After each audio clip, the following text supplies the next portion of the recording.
Hello, peoples! I am cmasupra, and welcome to another Company of Heroes 1 multiplayer video.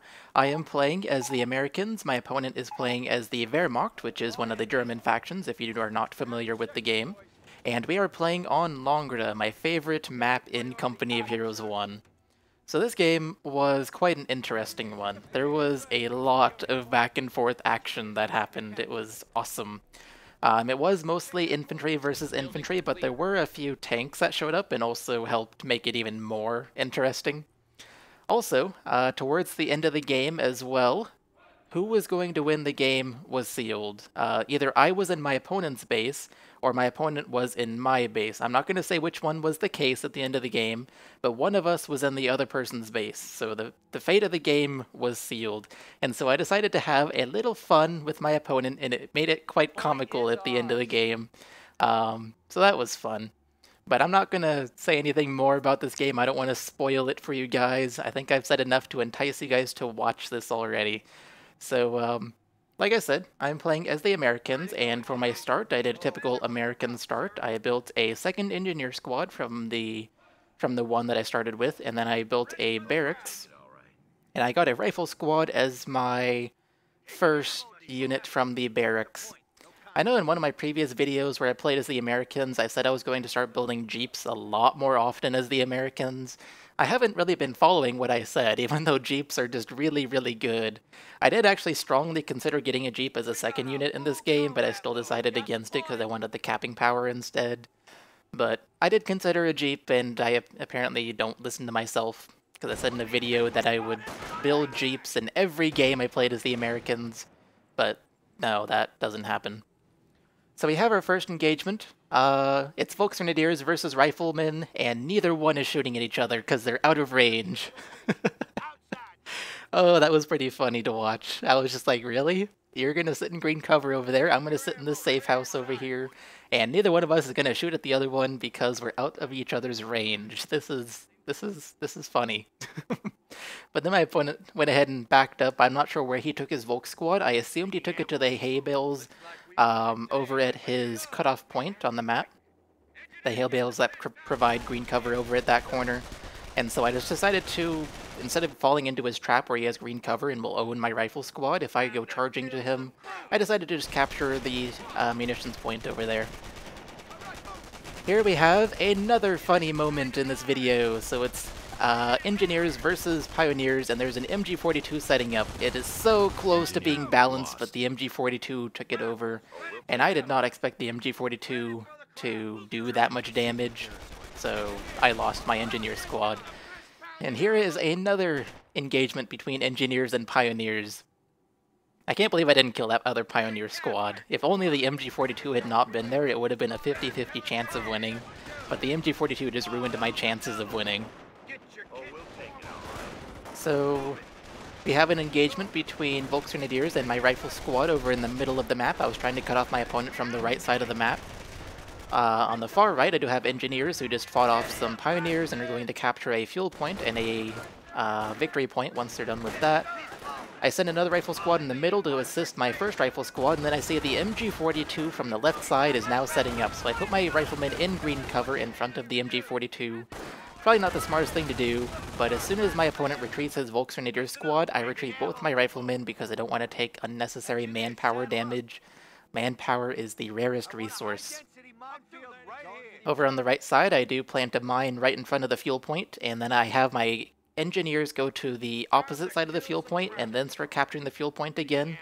The reason I do that is to make sure if the enemy suddenly shows up and runs at point blank into my engineers, I don't want the mine to damage me because the engineers are sitting right on top of it. You always want to be on the other side of the point if you ever place a mine next to a point. So I have him do that, and then I'm going to have him place a mine next to the munitions point at the far right as well. I used lots and lots of mines this game. Mines helped me a lot this game. I am glad that I placed as many as I did. In terms of riflemen on the field, I currently have 0, so I've been forced to retreat. Oh, look at this. Oh, yeah. I baited my opponent's pioneer squad into running over the mine.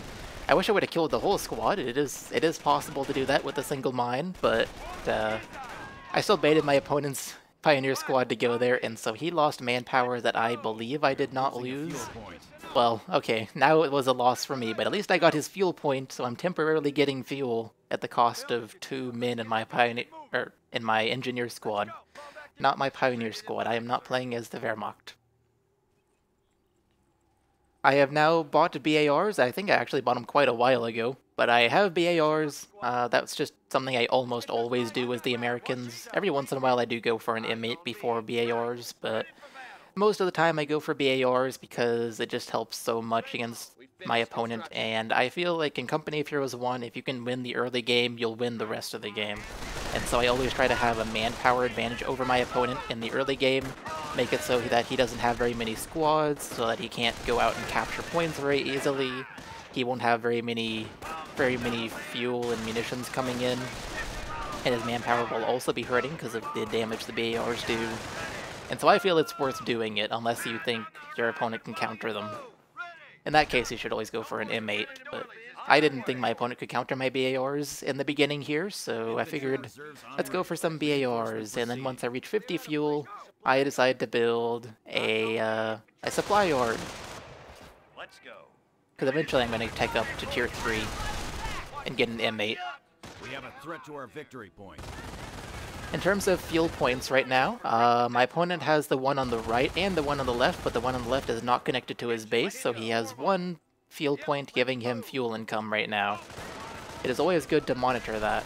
I mean, he does have a +5 next to his base, but we can ignore that. It's always safe to assume your opponent has that, unless you specifically go over there and decap it, which most people don't do. So keeping track of the opponent's fuel income versus my income, always be doing that so you can have an idea of how far teched he could be compared to how far teched you are. Currently, he has more fuel income than I do, but earlier he had less fuel income because I had, I believe I had both of the points. So I guess it's about balanced right now. We're going to be at about the same tech level in terms of fuel. Manpower is obviously a factor in how far teched you are, but it's not really a consideration right now. In terms of map control, I am definitely winning this, because as you can see, my opponent does not have very many points on the map, especially points that are connected to his base. So I'm definitely winning in terms of overall income. I'm going to be getting more fuel income than he will pretty soon here, because I am capturing both of the main fuel points on this map. So that's awesome. Oh, by the way, you may have noticed my engineer squad was building the supply yard really slowly. I was not aware that having fewer men in the squad made it build slower, so I just told my one-man engineer squad to go build the supply yard, and it turned out that they were building it really slowly, so I had to send them back to the barracks, reinforce them, and then have them go finish the supply yard, because it was building so slowly. That was news to me. I've been playing this game for, what, 6, 7 years? I don't know. When did it come out? 2006?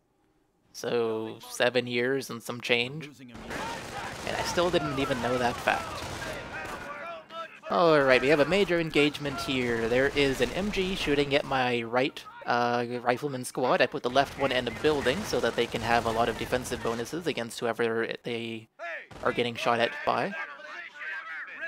Did that make any sense in English? Whoever's shooting at them. That's what I meant to say. They'll have defenses against whoever's shooting at them.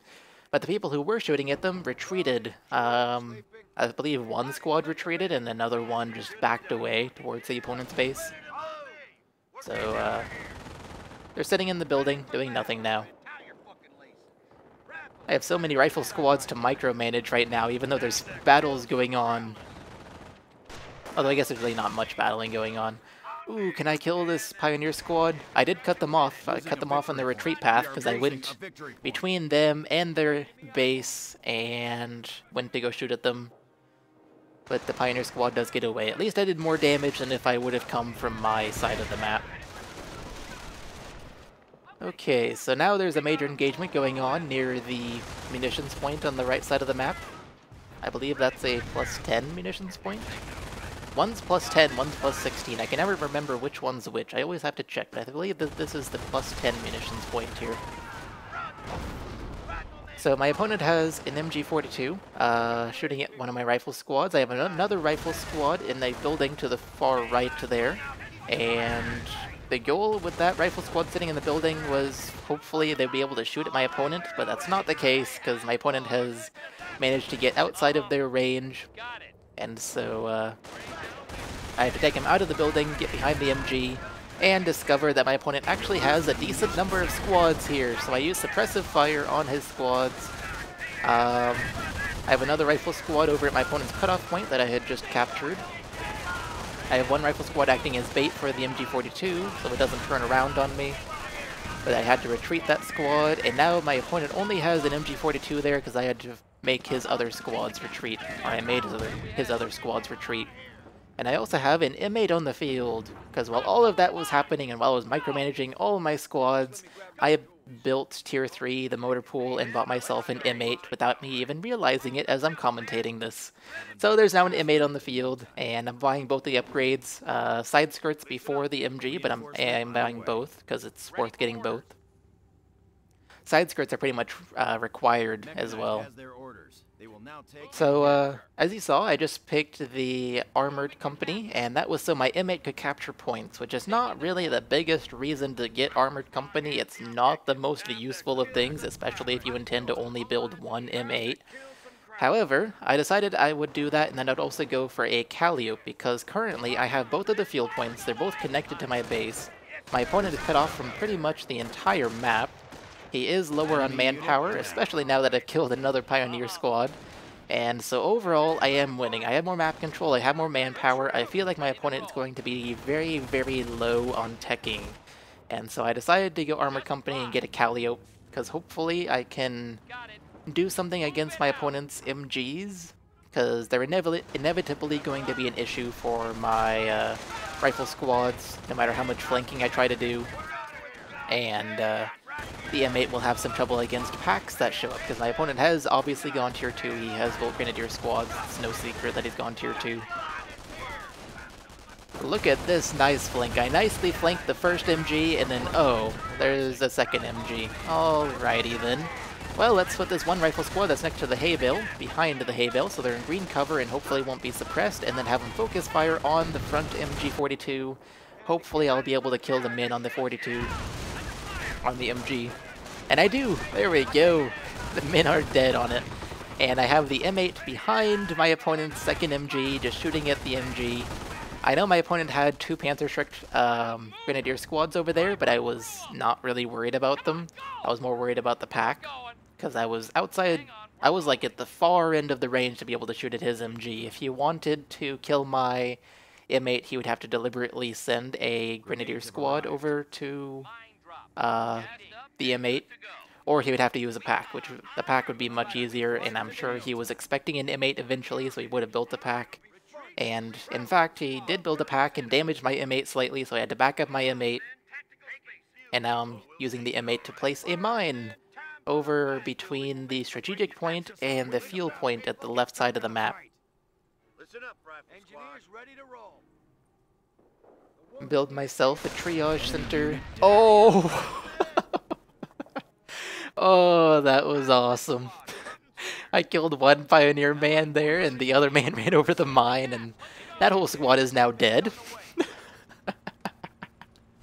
I'm sure my opponent is not liking what just happened there. That was awesome. So, Triage Center was built. I didn't get to explain why I was building it. It was obviously to heal my units. I don't know if I built the bought the first supplier to upgrade at this point or not. I don't believe I have. But eventually I will be getting that as well, because I am going to be focusing a lot on infantry, and so the Triage Center is definitely worth getting, even if you don't focus on infantry.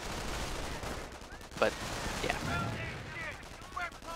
Yeah, I didn't have much of a chance there. I'm amazed that grenade did as much damage as it did, but I am glad it did as much damage as it did. Over on the right side, we have a skirmish between riflemen and grenadiers. Oh, I was hoping for a drop Panther-Shrek there, and it didn't drop it, but at least I killed off the squad. I am just annihilating so much of my opponent's squads. He's not retreating in time. He's having the same issue I'm having with retreating in time. I've found that lately I just don't retreat in time in this game. I retreat too late. Even though I've been playing a lot of Company of Heroes 2 where you have to retreat even earlier because retreating helps you less in that game than it does in this game. Go figure how that works, I don't know. I don't know why I'm retreating late, but I am retreating late quite often in this game. My opponent's making the same mistakes I was. So now I'm building Tier 4. Actually, let's focus on this engagement. Annihilate the Cancer Shrek Grenadier Squad. I'm not able to, he retreats in time. And now there's an MG42 shooting at my rifleman. Okay, and there's another MG42 back there as well. Well, as far as I know, there is not a pack in range. My opponent would have backed up his pack by now, so I send my M8 in to kill the front MG, while my riflemen act as bait to keep the MG there so it doesn't retreat and run away from my M8. And hopefully the M8 will be able to kill the front MG there before the pack shows up. Because my opponent's going to bring his pack forward now that he sees the M8 here. And there it is! There's the pack. So time to back up the M8. Oh, it's been hit twice! Don't get hit third time! This is why side skirts are necessary on the M8. If you get hit once with side skirts, one more hit is all it takes to just lose your M8. But if you have side skirts, it takes 3 hits, which is awesome. It's hard to keep it alive for 2 hits. As you saw, I got hit twice there, even though I started moving back as soon as the pack showed up. But getting hit 3 times takes a lot of unluckiness, I guess you can say. But look at this lure. This Volksgrenadier squad ran over the M8 mine that I placed there. You see that big brown hole where my rifle squad is? That was the M8 mine that blew up and apparently killed 4 out of the 5 men in that Grenadier squad, or Volksgrenadier squad. So now I can explain that I built Tier 4. I was building it because I wanted something heavy to eventually counter whatever my opponent might be bringing out. I mean, clearly he has not been spending very much fuel. I mean, he has been spending fuel on veterancy. He does have veterancy 2 on his infantry, but eventually he's going to have some form of tank, and I want to be able to counter that tank with more than just an AT gun and sticky bombs, and so going Tier 4 was my option, or my best choice, and I decided to build a Sherman here pretty soon rather than a Crocodile. I did consider a Crocodile though. My opponent has a ton of infantry. A Crocodile would have been great right now, but I don't know what my opponent's going to be building. I don't want to have to get a Crocodile and then all of a sudden my opponent has something that requires me to have a Sherman and not a Crocodile because it's a tank or a vehicle and I can't counter it. I don't want that to happen, so I go the safe route and buy a Sherman here pretty soon. I am kind of lobbing up my rifles here, as you can see. I didn't really have much of a choice, but I did do it. I'm ashamed to say I'm blobbing, but at the same time, it's really not that bad. I am placing another M8 mine, but I'm placing it at a different spot this time. I am placing it over in front of the field point itself, rather than in the middle of nowhere where my opponent just happened to go because of a fence that was in his way. Which was planned, by the way. I knew he would have to go around the fence, and so I placed it on the side of the fence that he would actually go around to. This engagement is not going very well for me at all. I was trying to flank the MG here, and I was absolutely successful, but I only killed off the pack crew on the pack gun, and that was about it. That was definitely a manpower loss for me in that engagement. Ooh, I have a Calliope. Yes, okay. So Calliope is on the field, and this is actually perfect timing as well.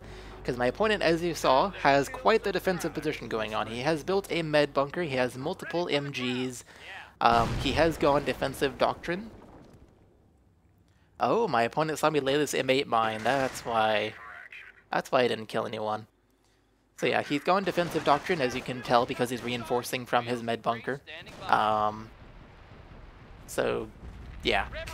Calliope is going to be awesome, because artillery is a great way to counter defensive doctrine, and I have artillery in the form of a tank called a Calliope. So I send one barrage, it makes one of his MGs retreat, the other MG decided to stay and get barraged by all the fireballs coming right at it. Oh, grenade! I am so glad I looked here just in time. Oh, nice try, Mr. Opponent. You just got unlucky. I was not paying attention to that squad, but if I or so if I had not looked there at the perfect time, I would not have dodged that grenade. This is why you should always pay attention to every engagement going on at any point in time and never look at any engagement more than like 3 seconds, because you gotta look at them all and pay attention to see when grenades are coming or when your opponent has brought out a surprise unit that you were not expecting, things like that. Ooh, this could be a great grenade! A great pineapple grenade! And no, it did nothing. I did get my opponent's Panzerschreck squad to go retreating, so that was excellent. Oh, my opponent sent down a grenade! Oh, that killed 2 people. I'm gonna stay and fight though, because I want to kill off the Grenadier squad, and I am successful. Excellent. So, now, my Calliope has almost finished recharging its barrage. Ooh, the M8's under attack by a Panzerschreck, might as well back it up a little bit. Oh, that's where the pack is. Okay, I want to decrew the pack again. I'm going to shoot the Calliope barrage where the pack will be by the time the barrage lands. And hopefully I'll decrew the pack once again. That would be awesome. Because eventually, like I said, I am going to build a Sherman, and I'd like to not have my opponent with the pack. What? I'd like for my opponent to not have a pack to shoot at the Sherman with. There we go. That's what I meant to say. But sadly, I didn't decrew the pack, nor did I kill off the MG that was right next to it. So that was kind of a failed barrage, but a barrage nonetheless. And a barrage is great for psychological warfare. Your opponent knows that they can't camp very hard if you have a Calliope that's going to barrage them if they're camping. I'm repairing my M8 in the base. I actually have quite a bit of veterancy already. I don't know the total amount of veterancy I have because there's no unit list in the top right corner in this game unless I specifically mouse over the unit list on the far right side. One of the downsides to this game compared to the UI of Company of Heroes 2. One of the very, very few downsides. So yeah, I don't know how much veterancy I have total, but I at least have 2 squads with Vet 2 and 1 squad with Vet 1. That's at least how much I have, if not more.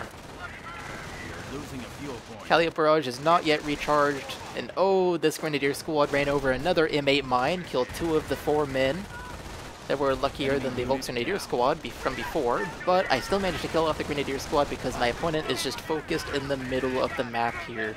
Like I said, never focus on any one part or any one engagement that's going on. You have to focus on all engagements at all times. And my opponent failed to do that, so he lost his Grenadier squad over on the left side of the map. And this Rifle squad is now Vet 3 as a result. Oh yeah. First Vet 3 squad this game. In terms of map control, I have both field points, although I'm about to have only one, because my opponent's taking the one at the right side, with a Vet 3 Grenadier squad. So he has bought Vet 3 on his infantry. This is going to be difficult to deal with, quite honestly. Vet 3 is really, really good on infantry. Gives them 20% more health in case they don't know what it does. And that 20% makes a huge difference. It is quite expensive though. So, I lure my opponent to go on red cover on this road, and now he's taking extra damage, and then he goes into neutral cover. But I lure him to go over the red cover on the road, and so I'm able to do extra damage, and oh, this Grenadier squad is sitting on the road in red cover. I manage to pin them, I kill a bunch of men, and then I kill off the entire squad. And then I commit some more crimes, kill a medic right there. Yeah, just committing some more crimes casually, don't worry about it. My opponent knows better than to fall into my lure this time with the Vet 3 rifle squad and another rifle squad of some veterancy. I don't know what it was at. I send down a Calliope barrage on his infantry, at least where they were at one point. And then I send down another Calliope barrage because I do have 2 Calliopes now, since my opponent has such a hard camp going on. I figured 2 Calliopes would be quite appropriate. So I send down both Calliope barrages, and I killed a few men, I believe, and just slightly damaged the bunker, the med bunker that my opponent has. So they were not very effective, but once again, a lot of it's to be psychological warfare, and you can just make your opponent worry and feel bad. Ooh, that was a pretty decent grenade. Especially because that was a Vet 3 Grenadier squad, which has a ton of health and armor. Health and armor. You'll notice that I do have, like, exactly half the map, pretty much. Not exactly half, but pretty much half. And yet my opponent has the middle VP because I have a hedgerow to go through if I want to get to the middle VP. Which kind of sucks. It's like one of the things that makes this map unbalanced. They did fix that in Company of Heroes 2, but this is Company of Heroes 1. It is not fixed. I do have about half the map, and I am currently losing in terms of victory points. I only have 282 remaining, and my opponent has 459 remaining. I believe I just killed off that Pioneer squad. I'm not sure. I did hear enemy unit down, and I believe that's what it was. Yeah, I see a dead Pioneer body over there, so I believe I killed off the Pioneer squad. That was awesome.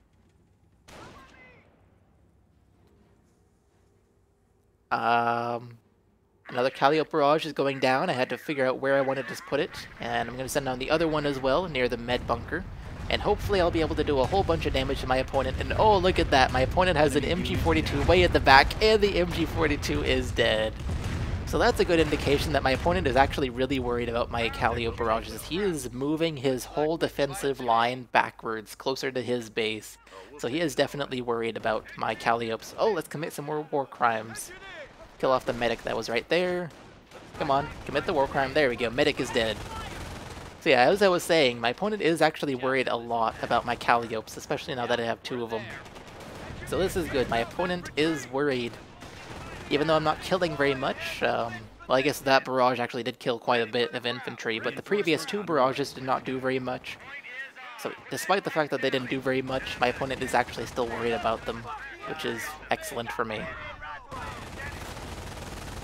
Now, my opponent has an MG42 shooting at my 2 rifle squads over here. My opponent also ran over a mine with one of his grenadier squads, and I'm going to send a rifle squad to go finish them off.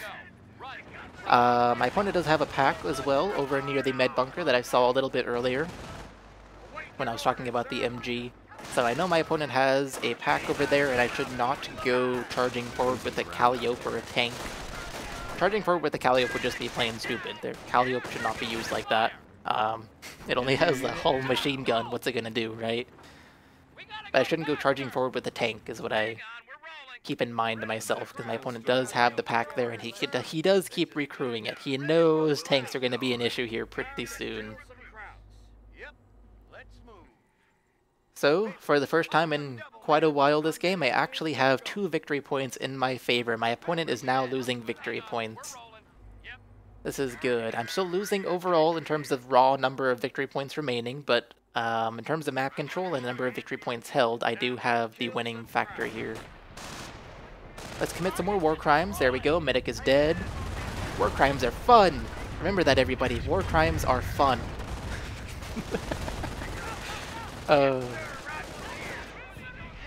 I laugh at my own jokes. It makes them less funny.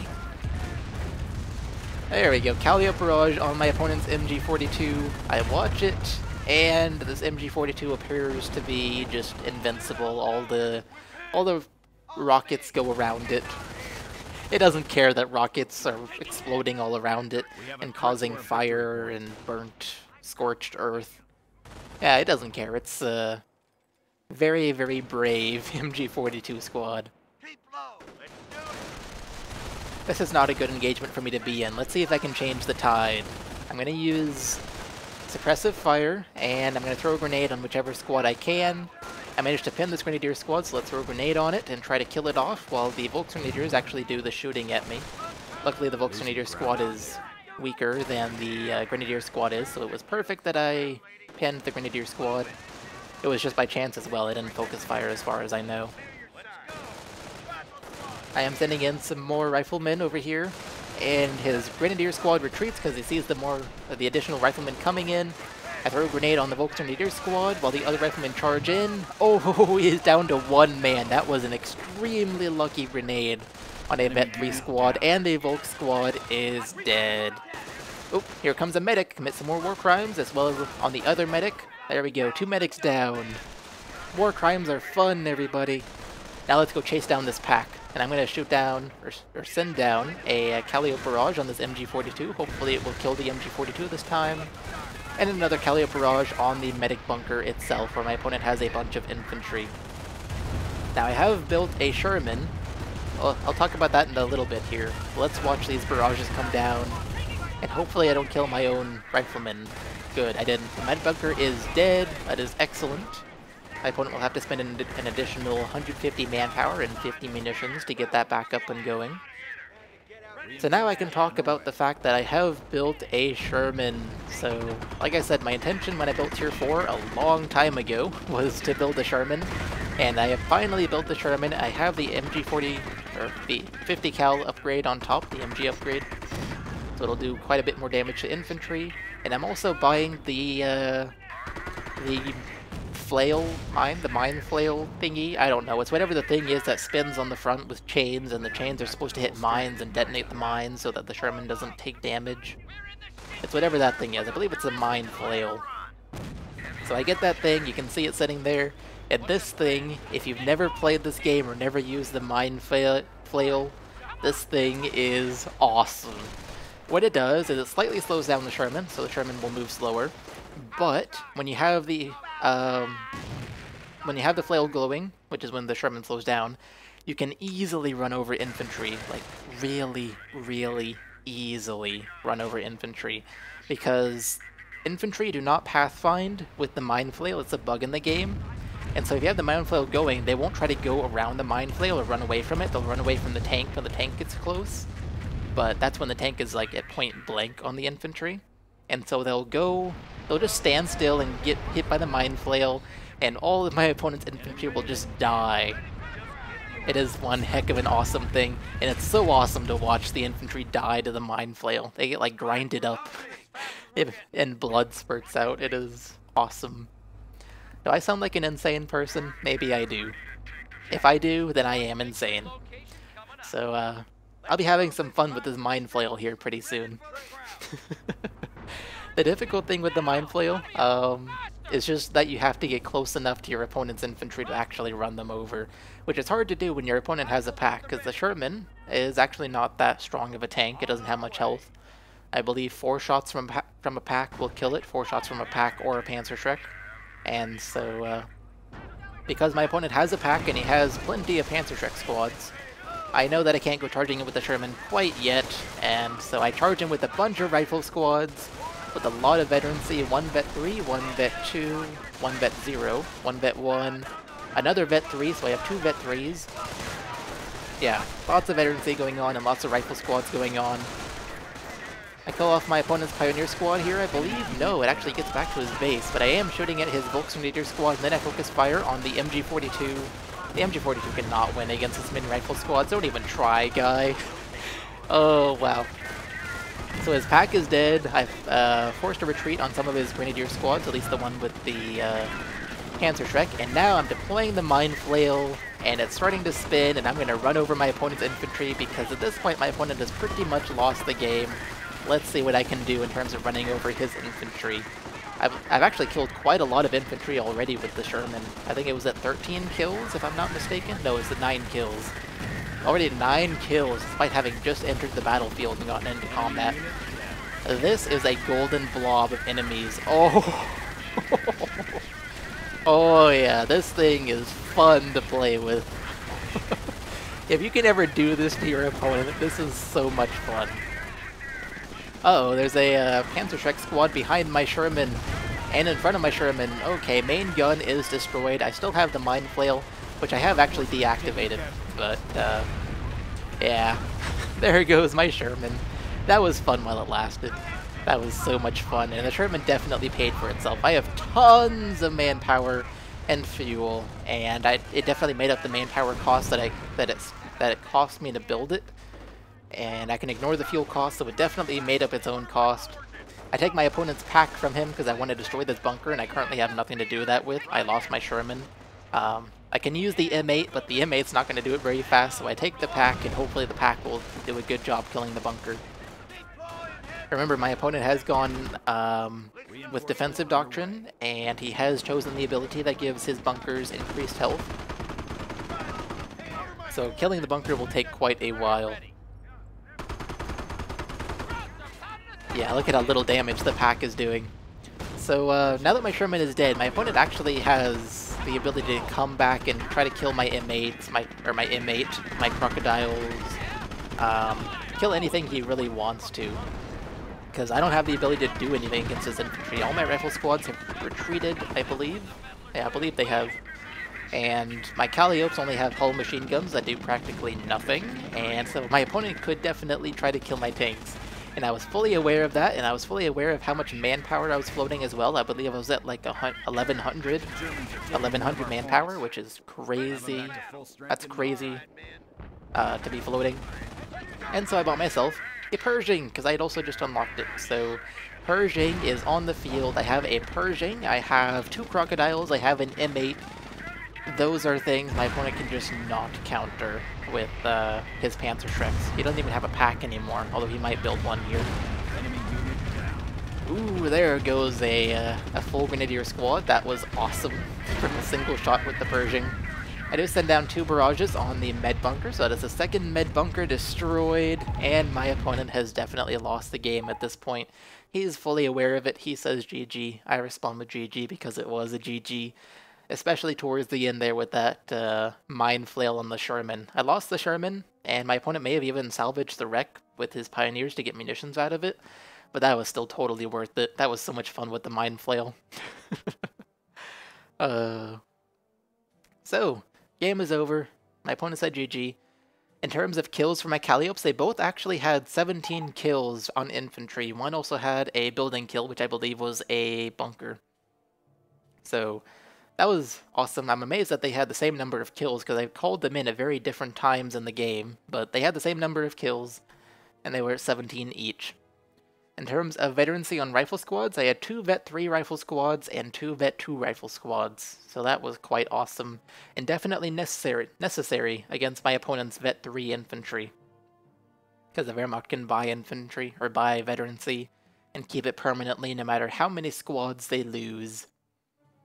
So, yeah. My opponent had no chance towards the end of the game. That mine flail thing was fun. I can't get that out of my head. It was so much fun.